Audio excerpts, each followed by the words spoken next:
तो आखिरकार पहलगाम आतंकी हमले का बदला ले ही लिया गया, जिसे भारत ने ऑपरेशन सिंदूर नाम दिया, जिसके तहत भारतीय सेना ने 6 मई 2025 की रात पाकिस्तान और पाकिस्तान प्रशासित कश्मीर यानी कि पीओके में स्थित 9 आतंकवादी ठिकानों पर सटीक एयर स्ट्राइक की। ये कार्रवाई जम्मू और कश्मीर के पहलगाम में 22 अप्रैल को हुए आतंकी हमले में 26 हिंदू लोगों की हत्या के जवाब में की गई, जिसे भारत ने पाकिस्तान स्थित आतंकवादी समूहों द्वारा अंजाम दिया गया बताया था। इस ऑपरेशन की कुछ मुख्य बातें आपको बताते हैं। इस ऑपरेशन का मकसद लश्कर ए तैयबा और जैश ए मोहम्मद जैसे आतंकवादी संगठनों से जुड़े ठिकानों को निशाना बनाना था, जो सटीक तरीके से बनाया भी गया।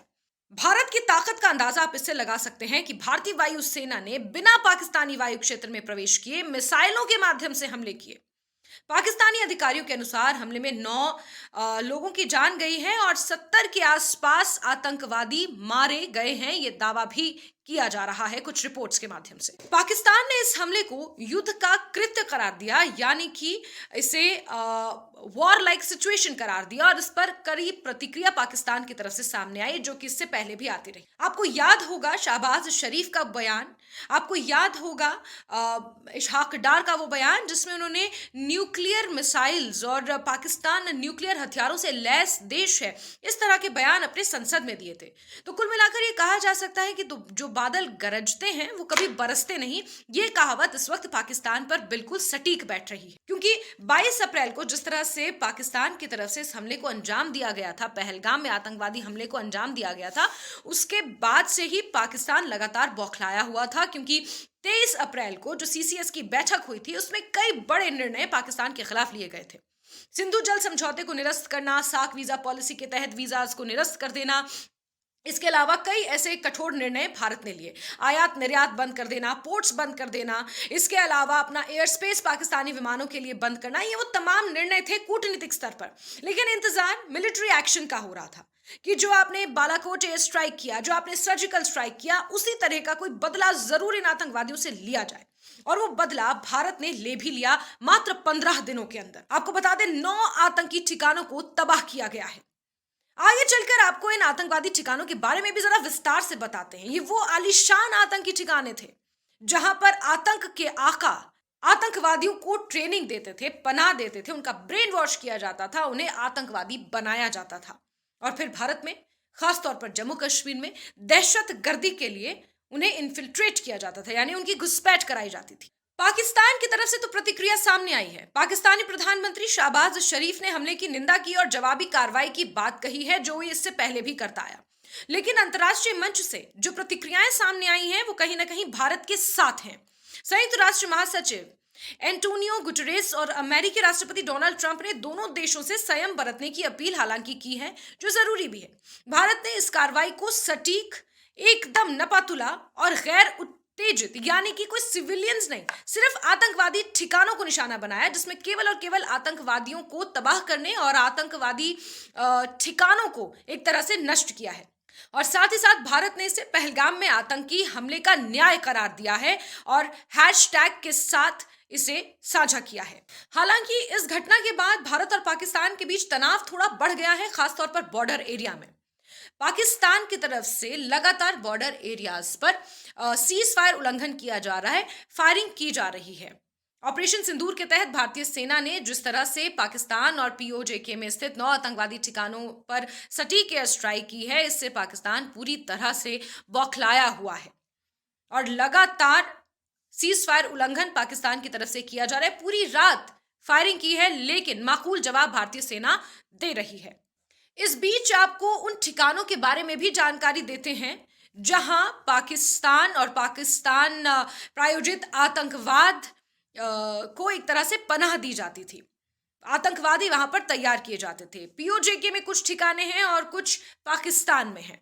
पीओजेके में अगर आतंकवादी ठिकानों का जिक्र किया जाए तो मुजफ्फराबाद, उसमें एक सबसे बड़ा जैश ए मोहम्मद और लश्कर ए तौयबा का ठिकाना है। जैश ए मोहम्मद का मुख्यालय भी है मुजफ्फराबाद में। वहीं पीओजेके में स्थित कोटली ये क्षेत्र आतंकवादी गतिविधियों के लिए जाना जाता है और यहाँ कई हमलों की साजिश रची जाती थी जो अब पूरी तरह से तबाह हो चुका है। गुलपुर की बात की जाए तो ये स्थान पुंछ राजौरी सेक्टर से लगभग 35 किलोमीटर दूर है।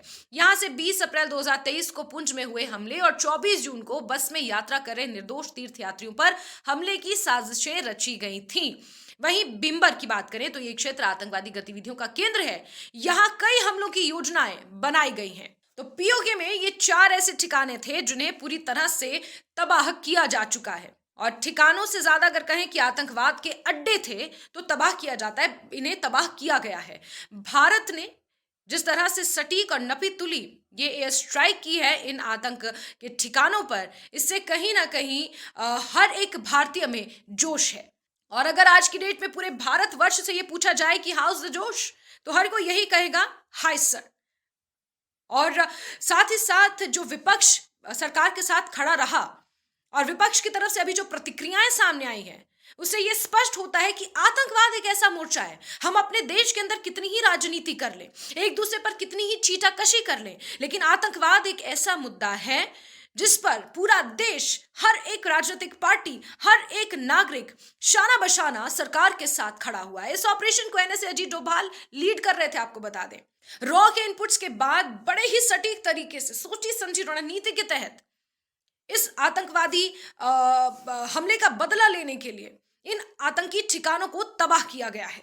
पीओजेके में स्थित कुछ ठिकानों के बारे में आपको बताया। अब पाकिस्तान में कुछ ऐसे 5 ठिकाने हैं जिन्हें तबाह किया गया है, उनके बारे में भी आपको जानकारी दे दें। सबसे पहले सियालकोट, ये हिजबुल मुजाहिदीन का प्रशिक्षण शिविर है। यहाँ पर ट्रेनिंग दी जाती थी आतंकवादियों को, किस तरह से दहशतगर्द आपको बनना है, किस तरह से दहशतगर्दी फैलानी है।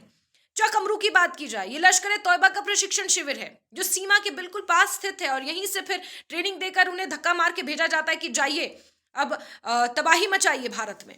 वहीं मुरीद के, ये लश्कर ए तौयबा का मुख्यालय है जो सांबा के सामने स्थित है। सांबा क्योंकि सीमा से सटा हुआ जिला है जम्मू कश्मीर में, और ये संगठन 26/11 मुंबई हमलों में भी शामिल था।